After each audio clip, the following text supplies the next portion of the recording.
Yo guys, check kamusta mga idol. So ayan, mag-a-update tayo ngayon mga lodi, back to reality.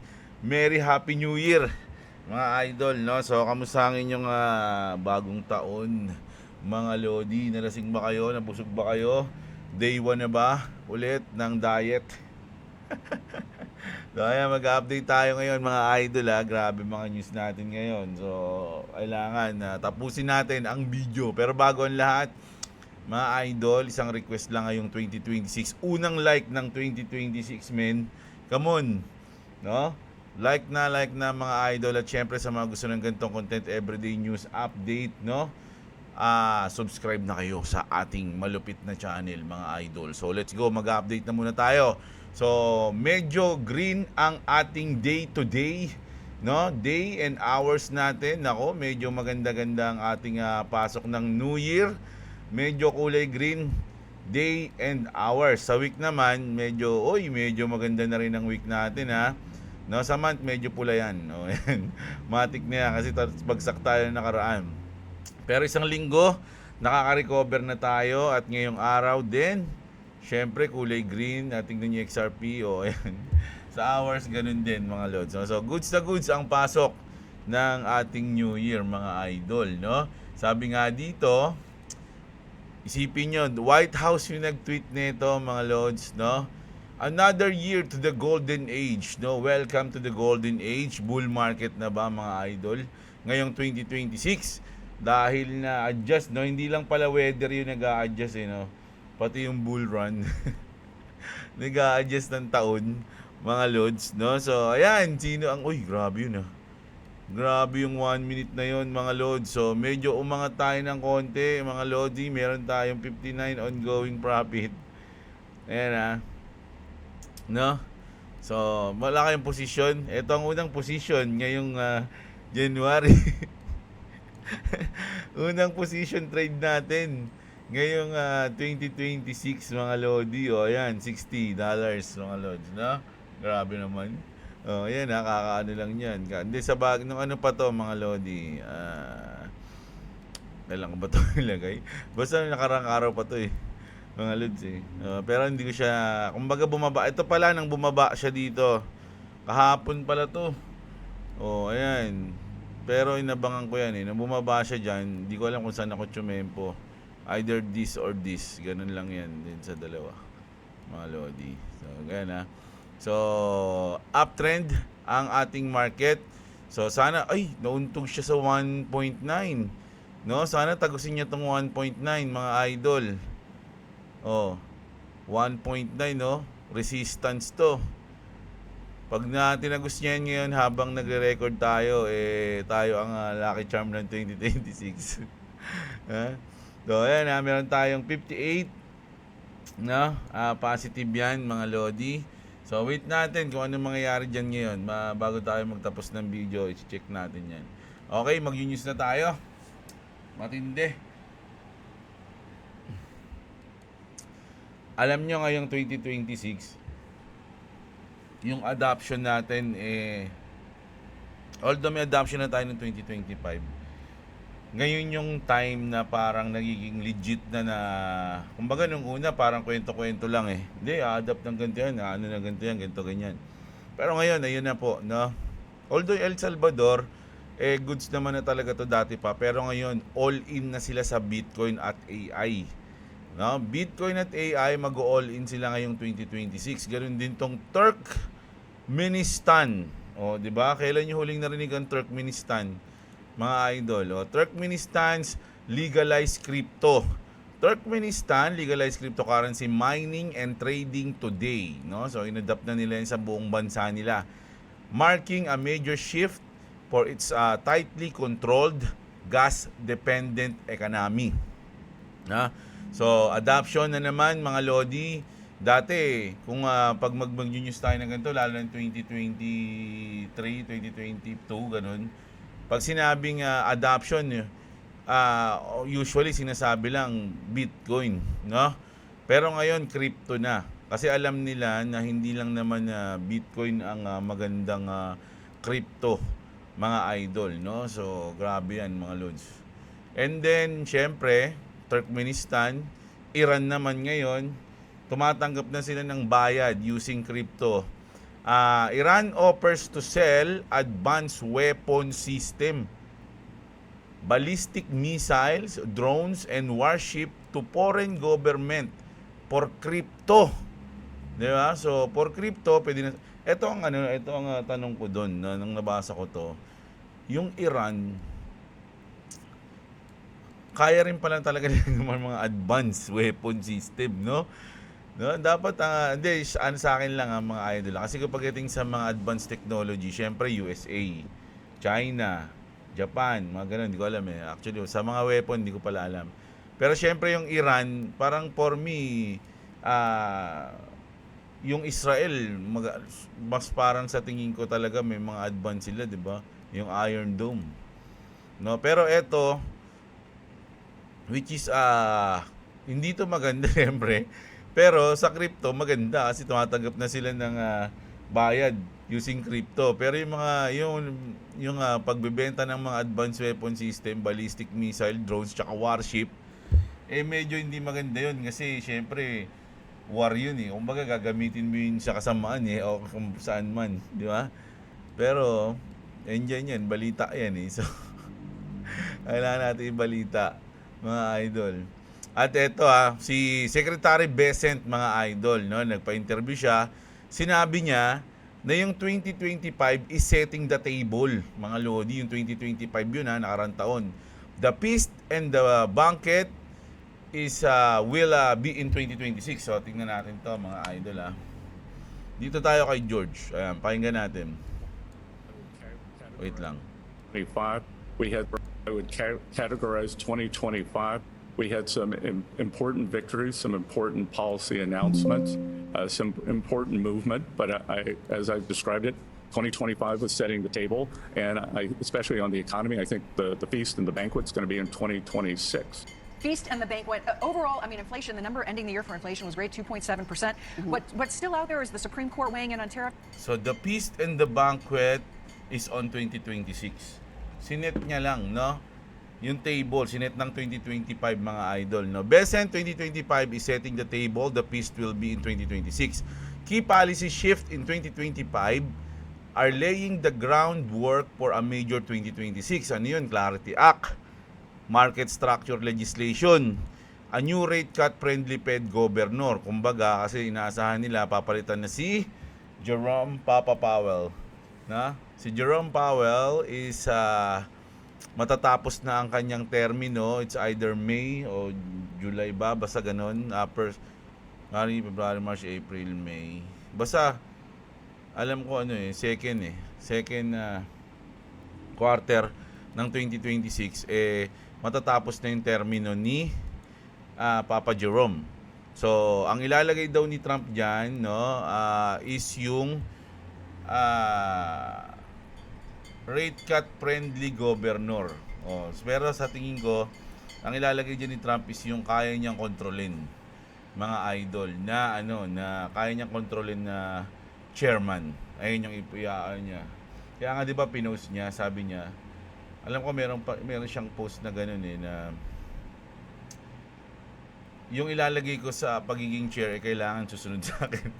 Parang ganoon. Nalimutan ko na yung context, pero ganoon Ganyan yung pagkakaintindi ko. All in play. Ayan if this comes together, 2026 could truly be the feast Besant is talking about, mga idol, no? So, naniniwala ba kayo na ang 2026 natin is magiging napaka-solid? Actually, ang ini-expect ko talaga nung nag-invest ako, 2025 talaga yung solid. Pero, weird enough na pagpasok ng 2025 parang hindi ko siya feel. Hindi ko feel, mga idol, yung yung 2025 nun parang nararamdaman ko na ba't ganito, parang may kulang ganun. So ngayong 2026 medyo iba naman yung pakiramdam ko ngayon. Parang gusto ko lang ngayon, yung chill, yung relax lang. Kasi baka magkagulatan mga idol, ayun yung feeling ko. Parang ngayong 2026 magkakaroon tayo ng gulatan, no? At baka kailangan yung ihanda natin yung sarili natin doon. Always be ready. Dapat yung plan natin kasado na kung ano yung mangyayari. No, meron tayong strategy. Pag umabot sa ganito, anong gagawin mo? Yan. Para pag dumating yung oras na hindi ka na matataranta, mga idol, no? So, ganun yung aking nararamdaman ngayon. Kailangan ko lang mag-ready, mga lods. Nagkagulatan na ba? Boing. Hindi, sakto lang. Ayan. Diba? So, kayo, ano ba nararamdaman nyo ngayon, mga idol? US lawmaker expected to advance crypto market structure legislation in early January. Ngayong January, mga idol, sinasabi nila maraming mangyayari na ngayon pa lang, unang buwan pa lang.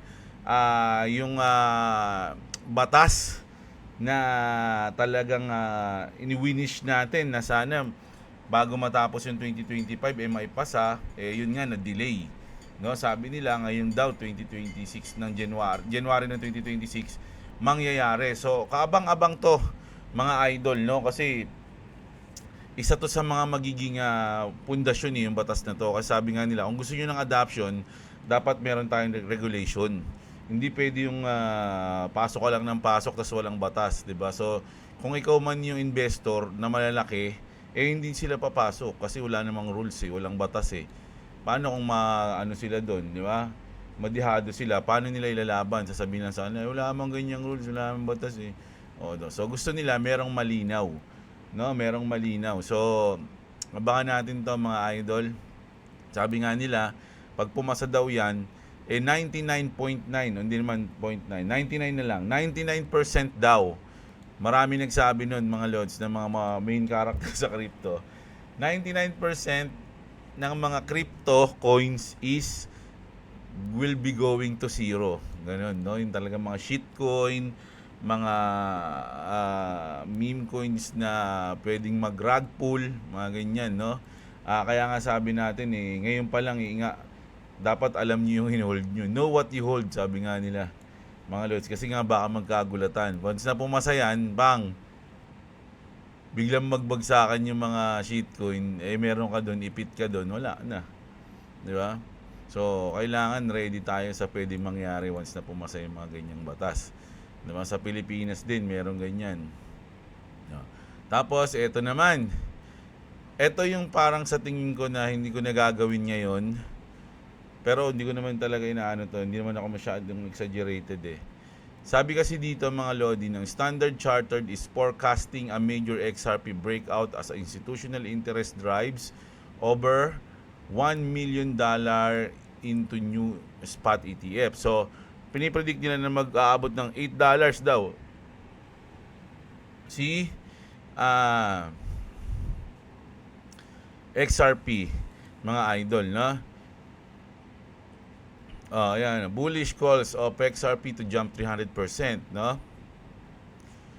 Do the rounds again, implying $8 target. So, ayan yung sinabi ng Standard Chartered to, mga idol, Ngayon, si Paul Baron, pakinggan natin si Paul Baron. Where Ethereum is right now versus where XRP is today. And basically, you're talking about the number 2 and 3 asset.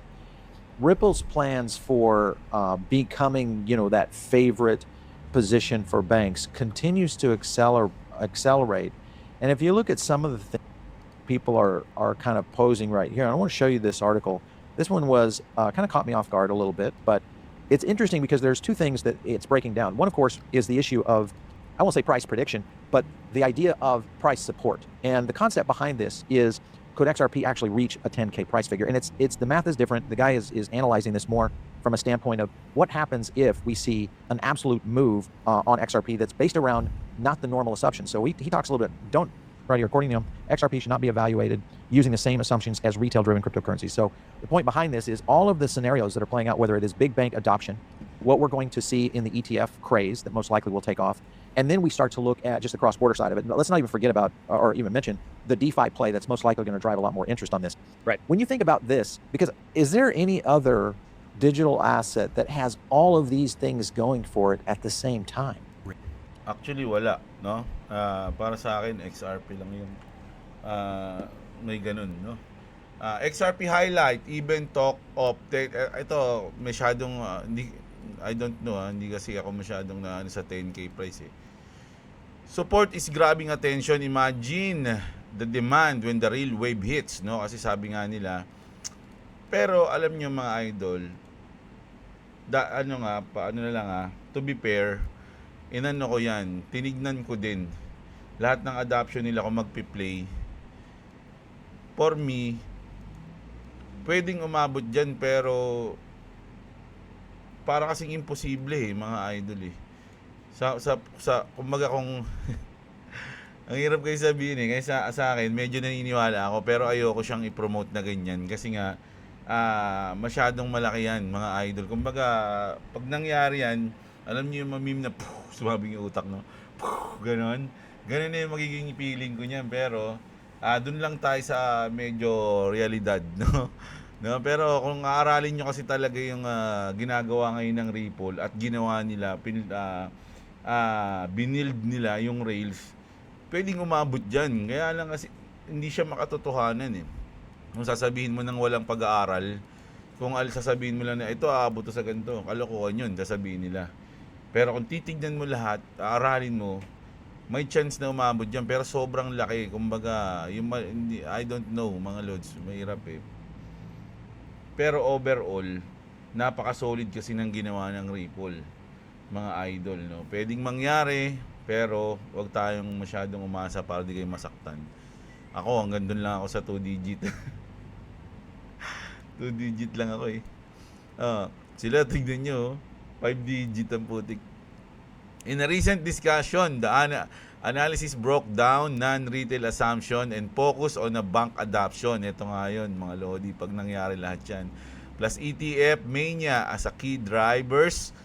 One line stood out, mga lods. Tas hindi lang yan, hindi lang yung ETF, hindi lang yung bank adoption, mga idol, no? Marami pang iba yan, mga lodi, pag inaral nyo lahat. So, dun siguro papasok yung iniisip nila na aabot dyan sa ganito kalaki, pero ayaw kong sabihin yun, mga lods. Not a prediction, a scenario based on institutional math, liquidity and cross-border adoption, not retail hype, no? So ayan actually kasi nga syempre ano lang din 100 billion, no, yung bilang ng XRP, pero halos kalahati is nasa escrow, tapos yung iba nasa mga big institution. Yung mga nasa retail, kakapiranggot lang yun, mga idol, yung mga nasa, meron din sa mga crypto exchange, pero yung mga nasa wallet, usually halos lahat, kung susumahin, ang laki ng porsyento ng mga holders ng XRP is mga big institution na, no, talo na yung mga retail, mga idol. So ayun yung ano ko diyan sa XRP, no. Tapos eto, nakakatuwa to, mga idol. Ito na, naglabas ng video si 276 IQ. Nako. Alam nyo, may comment ako dito na parang ano lang, kakaiba eh. Tingnan natin 'to, sinabi niya. Hello everyone. Now, I launch my token, the world's highest IQ token, to glorify Lord Jesus Christ and to support XRP ecosystem. Pre-sale is now live. You can find information in the comment. Lastly, Happy New Year in Christ. Thank you. Grabe, no? Parang siyang AI magsalita. Pre-sale is live. The information is in the comment. Sabi niya. So, naglabas siya ng token, mga lodi. Ang tindi mo. Ayan naglabas siya ng token at saan tawag niyo doon, Islam. No? Alam niyo dito, I don't know kung sana mali tayo, no? Kasi iniisip ko dito, mga idol, dahil nga syempre maraming maraming bumatikos dito sa kanya. Kaya nga nalaman ko na naglabas siya ng token kasi mas una ko nabasa yung mga bumatikos sa kanya kaysa sa post niya eh. No, pero ang sa akin lang diyan, mga idol, I don't know kung ano niya to, strategy na to para kumita ng pera, mga idol. Ginagamit niya pa yung pangalan ni Lord, ni Jesus Christ. which is para sa akin napaka awkward na combination, no? Jesus Christ and crypto.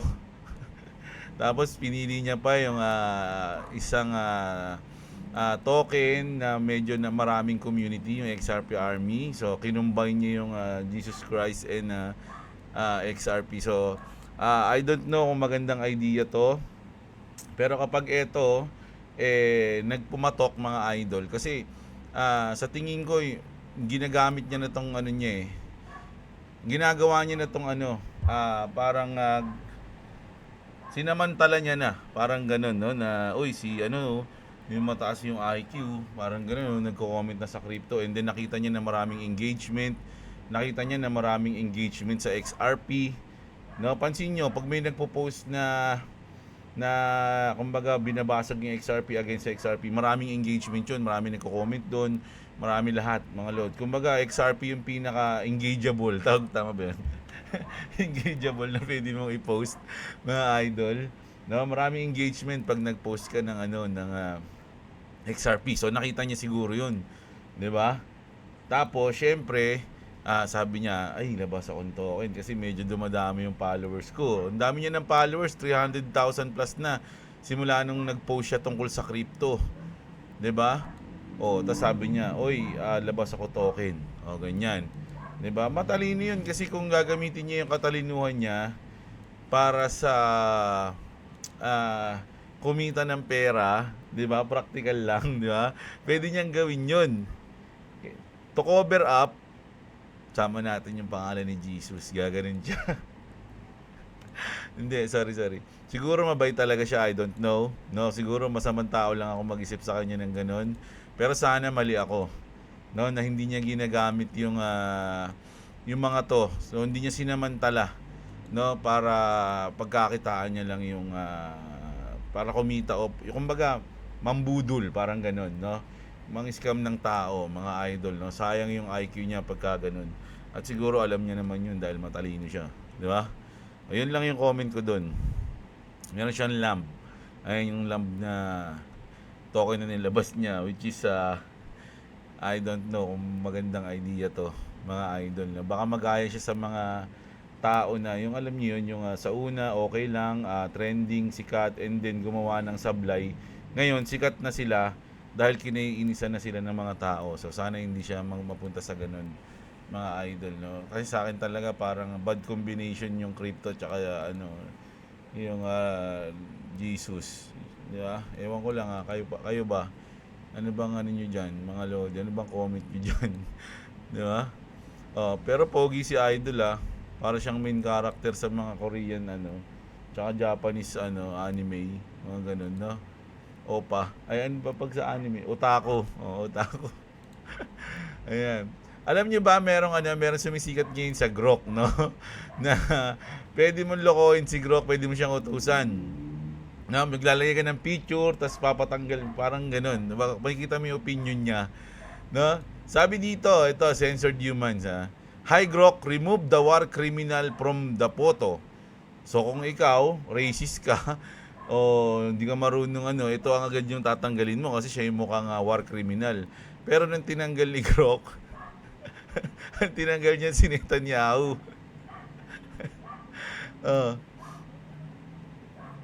Si Netanyahu yung tinanggal niya.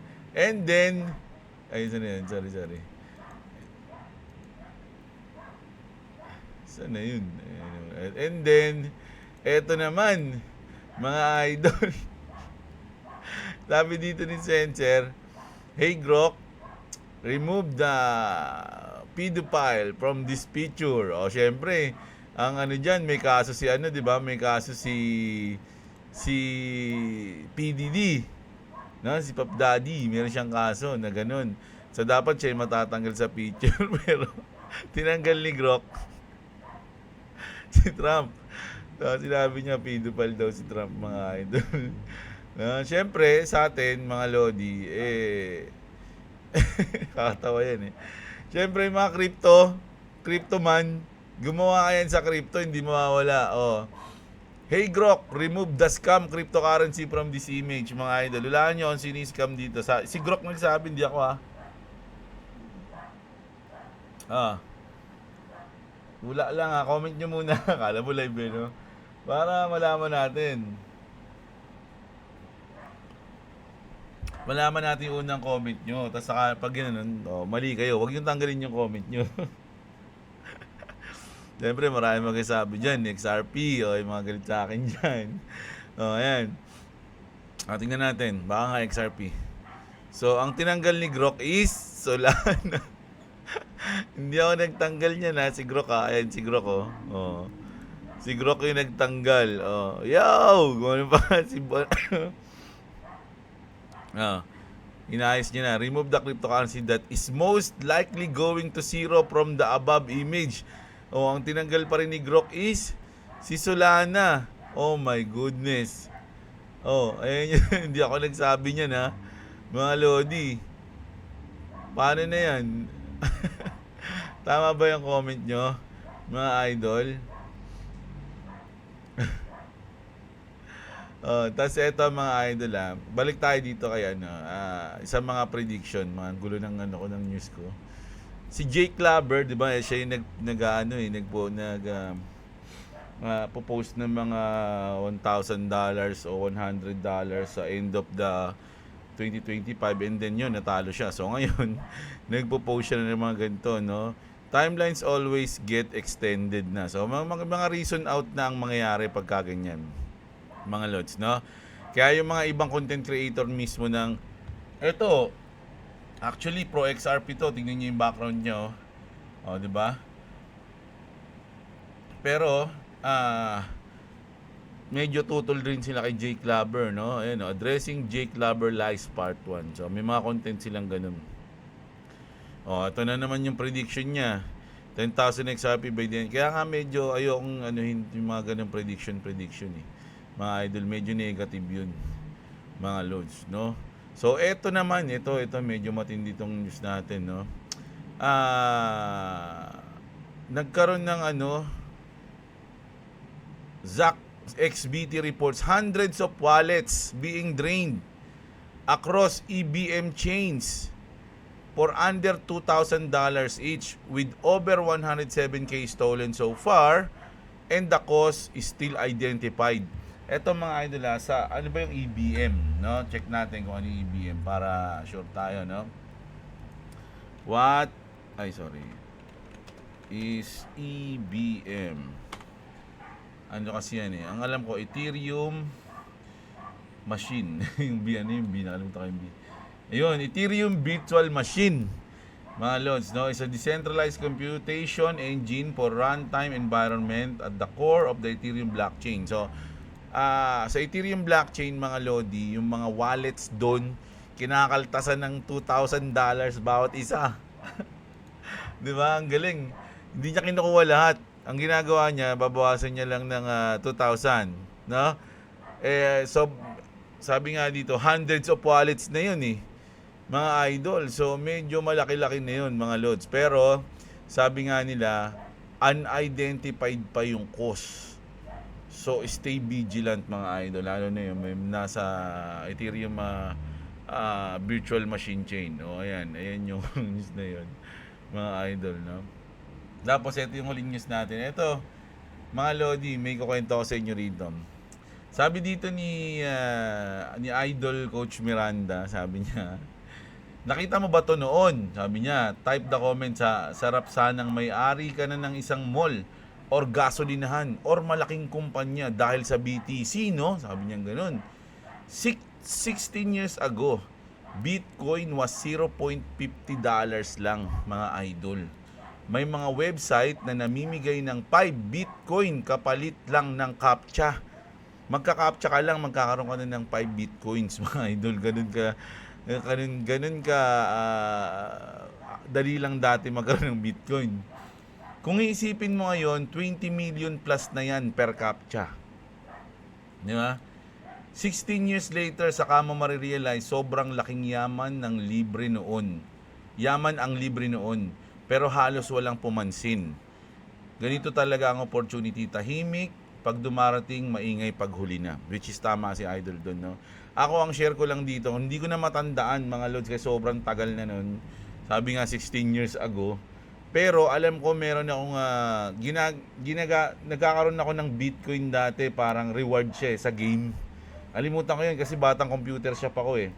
So may mga reward sa game na yun. Kaya lang ang ginagawa ko dati nun sa Bitcoin, pinambibili ko siya ng weapon. Ganun. Nagkakaroon ako ng reward, tapos ibibili ko lang din siya ng weapon. Ganun yung ginagawa ko dati sa Bitcoin. Basta yun yung alam ko, Bitcoin yun, crypto. Alam ko Bitcoin siya noon. Matagal na yun mga lodi. Ang na-realize ko din yun noon eh. Nung sumikat yung Bitcoin. Sinanong ko pa nga si Wewe eh. Shout kay Wewe Yung bantay na ayun, may-ari ng computer shop. Sabi ko, paano ba ito gamitin? Yung parang ganun. Tapos mag-ipong ka niyan. Tapos pwede may pambili ng weapon yan. Mga ganun to, ganyan. Ganun. Sabi ko, ito pala yung Bitcoin. Sabi ko ganun sa kanya. Tapos yun, na-share ko lang. Naalala ko kasi pero ito, hindi ko to na-experience. Although siguro na-experience ko, kaya lang nakalimutan ko na. No? Pero yun, ayun ang pinaka naalala ko yung mga idol. Nagkakaroon ako nun ng Bitcoin. Tapos parang reward lang siya nun eh. Pinapamigay nga lang siya. Pero pwede mo siyang ipambili ng weapon. Kaya iniipon ko din yun dati. Kaya lang ngayon, syempre wala na, naging weapon na. Asan na yung mga weapon? Wala na. Wala na rin. Di ba? Yung mga, hindi ko na nga alam yung account ko sa sa Garena eh. Nakalimutan ko na eh. Hindi ko na alam yung password doon, mga idol. So, ayan, no? Ayan yung news natin ngayong New Year. Grabe, unang video ko to ngayon, mga idol, ngayong 2026, no? Sana magtuloy-tuloy tayo. Alam nyo, pag sa Lunes, syempre back to reality na tayo sa Lunes, pasok na ulit. So ganoon na ulit yung update natin, no? Two videos a day, pipilitin ko yan everyday. At sana supportahan nyo pa rin yung channel natin, mga idol. Like nyo yung video. At syempre, sobrang saludo sa lahat ng mga sumusuporta, mga idol, no? Mahal ko kayo lahat, mga lods, no? Kita-kits tayo sa susunod na video tomorrow. Love you all, mga idol. And what's up, mga loads, no? Happy New Year, mga idol. Suntuin kayo ni Manong. Ayan. Love you.